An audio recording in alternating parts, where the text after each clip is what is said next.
I just dropped off my little girl at daycare, and I watched this really heartbreaking scene of a little boy that had a really hard time at drop off.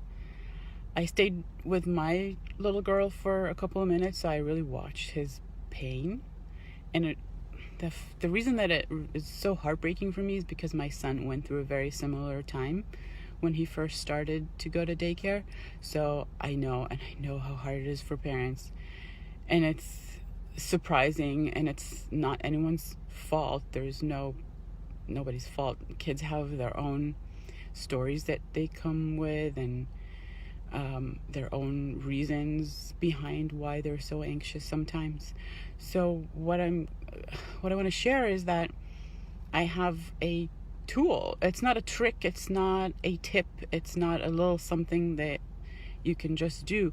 But what I did when my son had this separation anxiety that was so intense, I tried everything. I did parent coaching. I got educational parenting advice. I got Adlerian, and which was all great and helpful, but only to a point, because it didn't get to the bottom of it.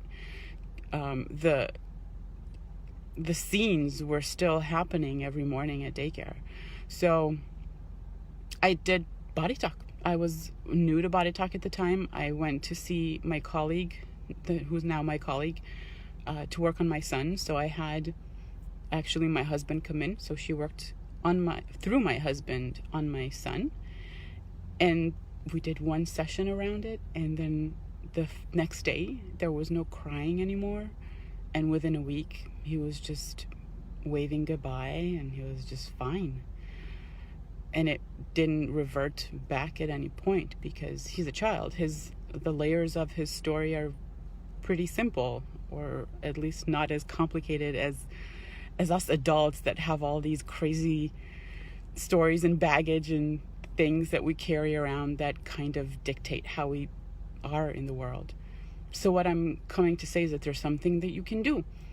Try body talk. Find a body talk practitioner around you. You can find me at daphnagolan.com if you're interested, but there's so many talented body talkers that can really tap into that story that's behind that anxiety and unpack it, clear it, and then it's great. And the beautiful thing is that the way body talk works, especially with children, since we're working through the parents, it's as non-invasive, non-harmful as they come. There's no direct contact with a child. We really can't do any harm that way. We're just uncovering what's behind all that anxiety and clearing it so the child can have an easier time, happier time, can enjoy school, can enjoy their new friends. So please find somebody to help with that anxiety, because it can really go away. Okay, thank you.